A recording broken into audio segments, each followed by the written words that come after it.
song, the nation commemorates its biggest elections in 2024 and continues to aspire with its unwavering commitment to democracy, a shining example for nations around the world. Reflecting on our democratic journey, let us remember the importance of active citizen participation in shaping the future of our nation. In the India, it's not just about elections, it's about the collective power of the people.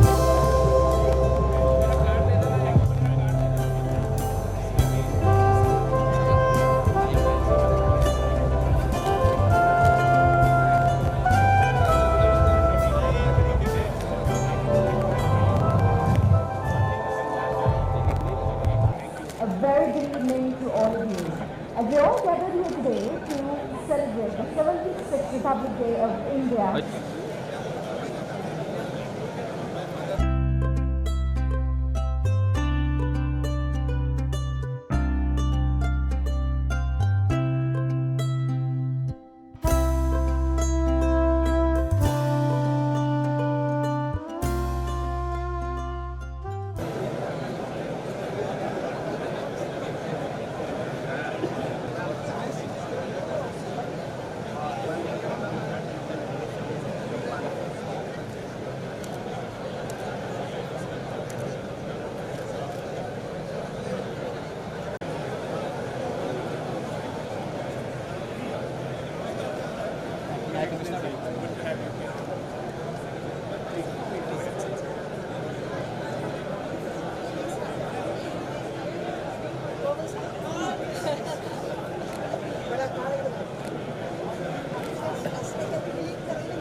Acting High Commissioner of India to Sri Lanka, Dr. Satyanjal Pandey. Yes, ladies and gentlemen, Namaste, Ayubowan, one a momentous chapter in India's history.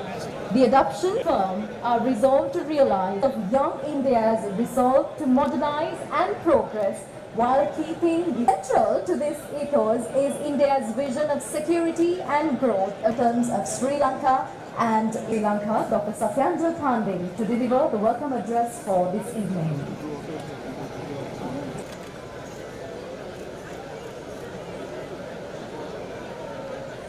Bharatanatyam and Kandyan dance styles. This is performed by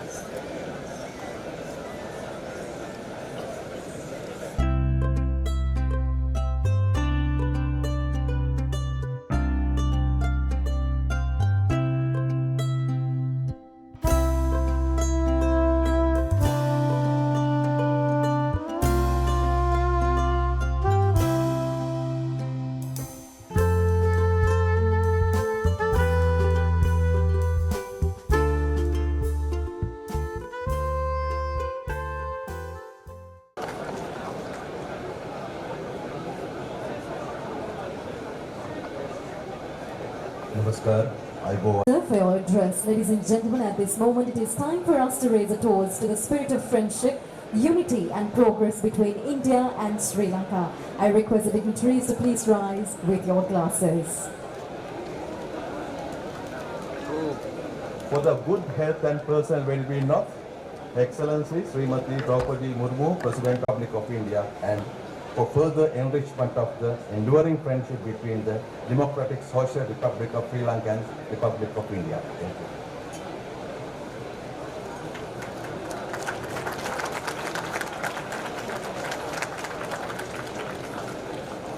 Acting High Commissioner of India, Honorable former President, former Prime Ministers, Honorable Ministers, Deputy Ministers, and Members of Parliament, Excellencies, members of the Diplomatic Corps, distinguished guests, ladies and gentlemen.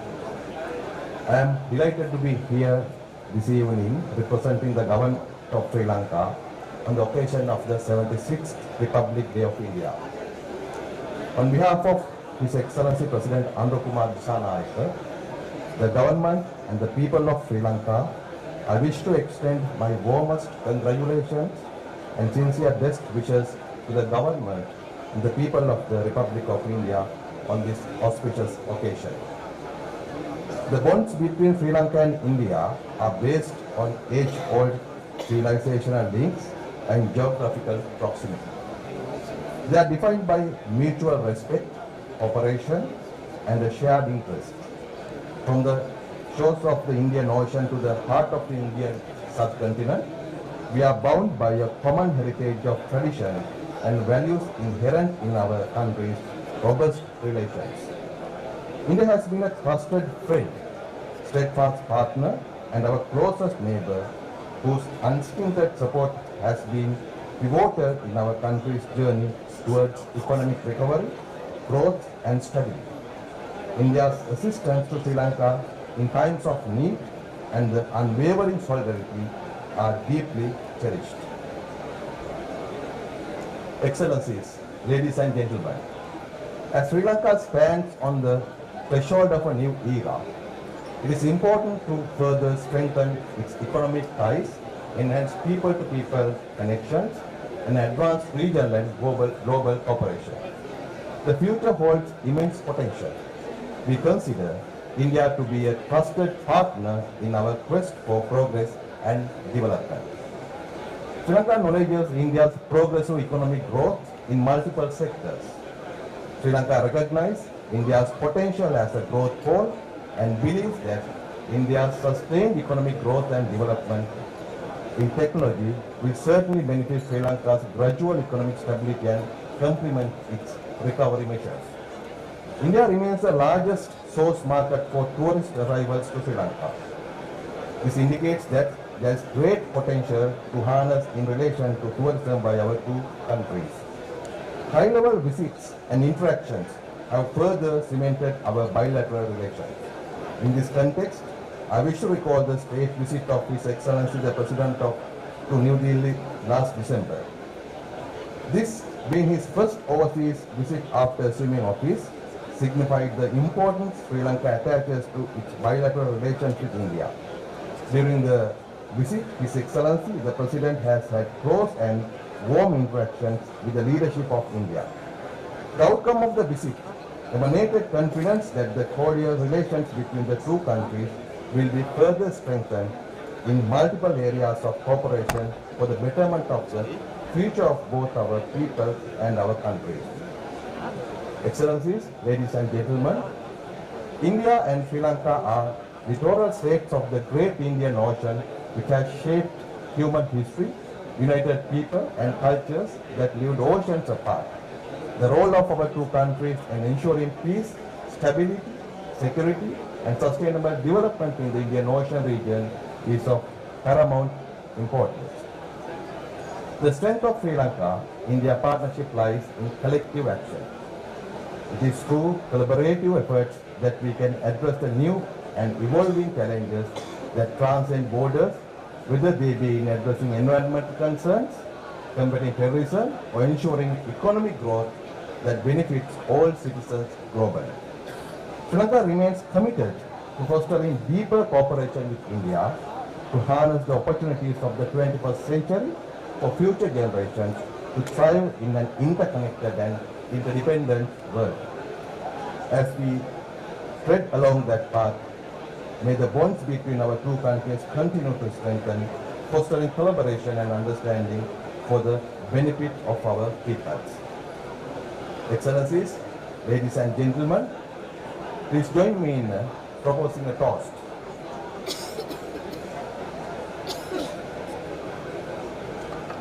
Honorable members of Parliament, fellow members of the diplomatic corps, ambassadors, high commissioners, senior officials of the government of Sri Lanka, members from the media, friends of India and Sri Lanka. Good evening, namaskar, ayubowan, vanakkam.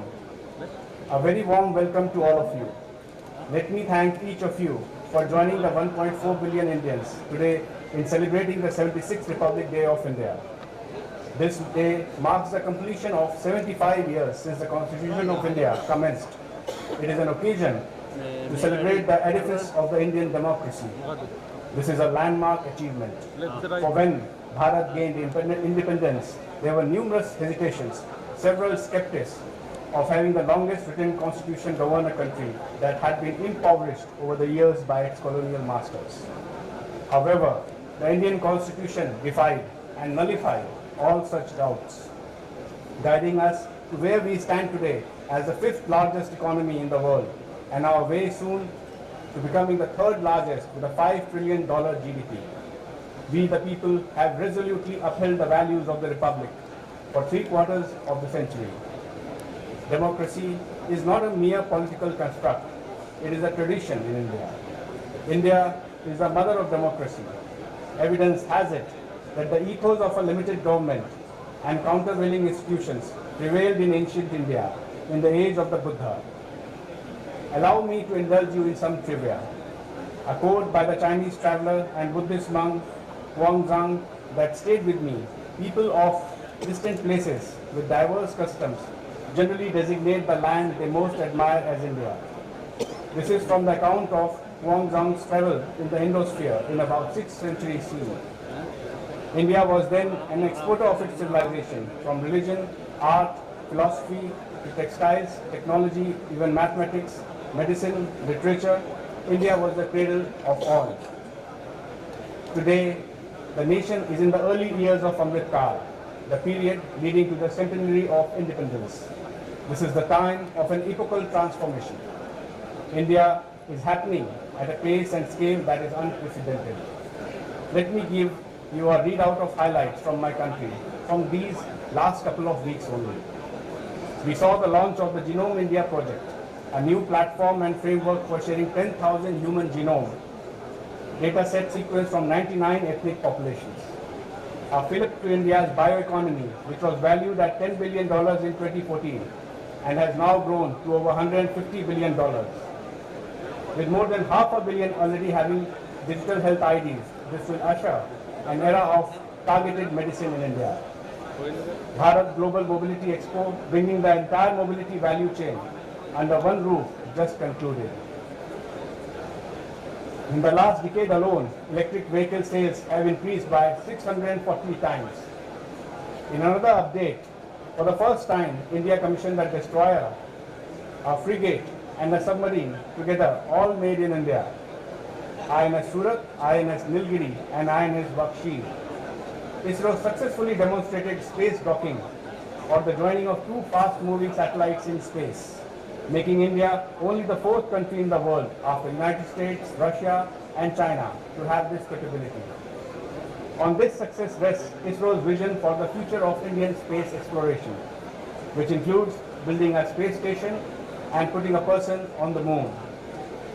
We also marked 150th Foundation Day of India Meteorological Department. IMD, as it is known, has enabled today that the early warning for all facility is reaching more than 90% of the country's population. Weather forecasts reach directly on WhatsApp services like the Make Doodh mobile app, made this information available in all the local languages of the country. Till a decade ago, only 10% of the farmers were able to use any weather-related advice. Today, this number has increased to more than 50%. Rural land digitization has achieved 92% coverage, giving legal property ownership to over 20 million rural families. The Sonmarg Tunnel was recently inaugurated in what is one of the most difficult terrains in India, ensuring year-round seamless connectivity between Srinagar and Ladakh. We had the Viksit Bharat Young Leaders Dialogue, wherein Prime Minister Shri Narendra Modi engaged with 3,000 dynamic young leaders from across India to mobilize their energies towards making India a developed country by 2047. I can go on and on, but this little recap over the last 2 weeks in India is only to demonstrate the eclectic mix of energy and vigor in the country today. The energy is visible across domains, be it science and technology, climate adaptation, digitization, manufacturing and industry, defense capability, infrastructure and connectivity. As the youngest country in the world, Indian aspirations for sustainable and inclusive growth are visible across the country. The underlying mantra of this growth is Sabka Saath, Sabka Vikas. Our vision of Atmanirbhar Bharat, self-reliance India, is not just about self-sufficiency. It is about being a partner in progress for our neighbors and the global community. We intend to take our friends along this trajectory, guided by a policy of neighborhood first and vision saga. Today, I am delighted to be here as Acting High Commissioner to India, closest maritime neighbor and long-standing partner, celebrating the 76th Republic Day amongst our Sri Lankan friends. Sri Lanka, just as India, has remained a steadfast democracy and a republic through its independent years. India and Sri Lanka not only are fellow democracies, sharing in our diversity and dynamism, we are civilizational partners, sharing our history, language, religion, and ethos. Our stories have intertwined, and our futures are interlinked. Our geographical proximity makes us natural partners, and the same proximity demands a mutual sensitivity to each other's interests. It also requires each of us to support the other with an unmatched spontaneity, unencumbered by third-party pulls and pressures. India has time and again demonstrated that it is a dependable partner and a reliable friend for Sri Lanka. Whether it is a natural disaster, mishaps at sea, the COVID pandemic, or the recent economic crisis, India has come to Sri Lanka's assistance always as the first responder. Our support has been timely, quick, and unconditional. India, as the co-chair of the Official Creditors Committee, remains involved in financial stabilization efforts for Sri Lanka through its engagement with the IMF. In addition to the ongoing debt restructuring, India has created additional fiscal headroom for Sri Lanka by converting $100 million worth of development debt assistance to grants. This takes India's grant assistance to Sri Lanka to nearly $780 million, making India the principal development partner for Sri Lanka. India's development assistance project exists in each of the 25 districts of Sri Lanka. Completed projects amount to $390 million. Ongoing projects are approximately $201 million. And committed grant projects in the pipeline stand at nearly $180 million. As Sri Lanka turns a corner from economic recovery to growth, our leadership has indicated a strategic shift from debt-driven models towards investment-led partnerships across different sectors. This is a major highlight of the joint statement agreed upon by Prime Minister Shri Narendra Modi and President His Excellency Anura Kumara Dissanayake during the latter's visit to India in December 2024. These investment projects are focused on enhancing physical, digital, and energy connectivity, the key pillars of our partnership. The energy projects include establishing industry grid connectivity and multi-product petroleum pipelines between both the nations. We have jointly decided that, post the successful launch of Nagapattinam and Kankesanturai ferry service, we will also initiate a ferry service between Rameshwaram and Kalaimana. You must have seen that Indigo has emerged the largest foreign carrier in Sri Lanka. On the digital connectivity front, we are working to implement the Sri Lanka Unique Digital Identity Project in mission mode. In keeping with the promise of the Sri Lankan government for people-centered digitization, SLUDI will be the foundational DPI to unlock benefits of the digital stack. A joint working group has been established to explore the implementation of DPI stack in Sri Lanka.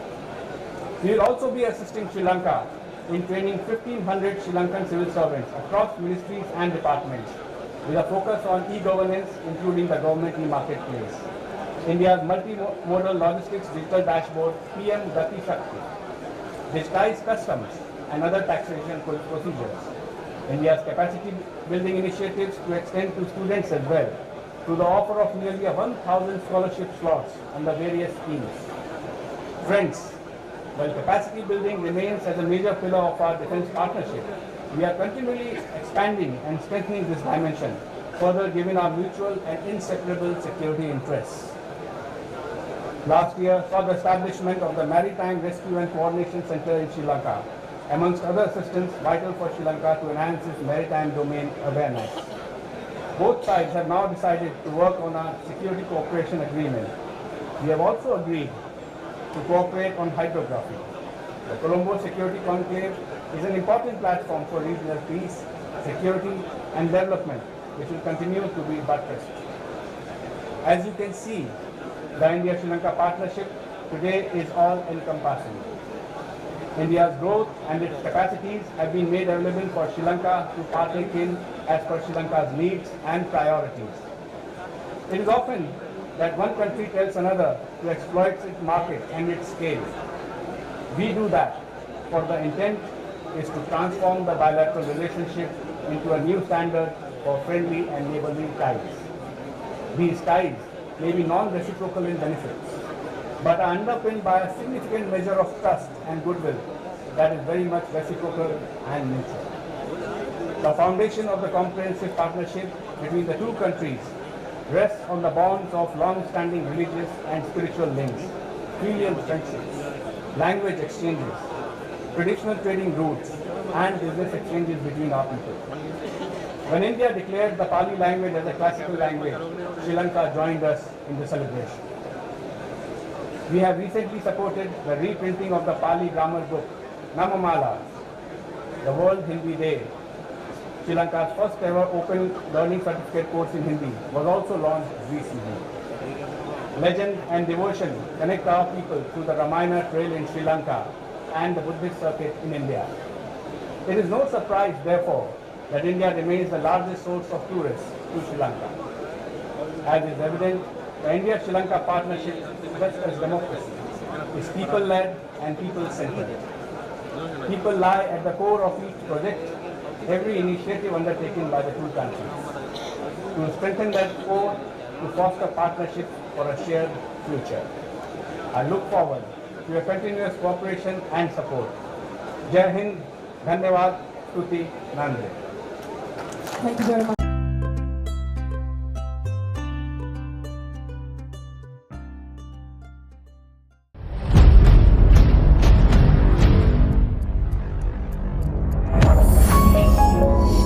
You're watching the Life Traveler channel.